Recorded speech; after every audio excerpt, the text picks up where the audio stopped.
Festivus. Festivus. It's today, the 20th? So, it's a couple of days, Festivus. That's one of my favorite, not technically a question, by the way, I wanted to point that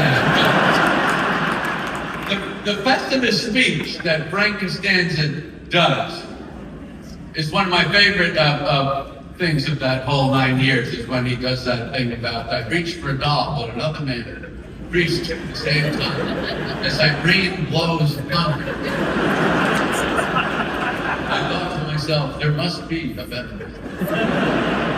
But yeah, it's amazing. Festivus probably that is the most sustaining thing, right, of the TV series. It's the 23rd, I think, is Festivus, right?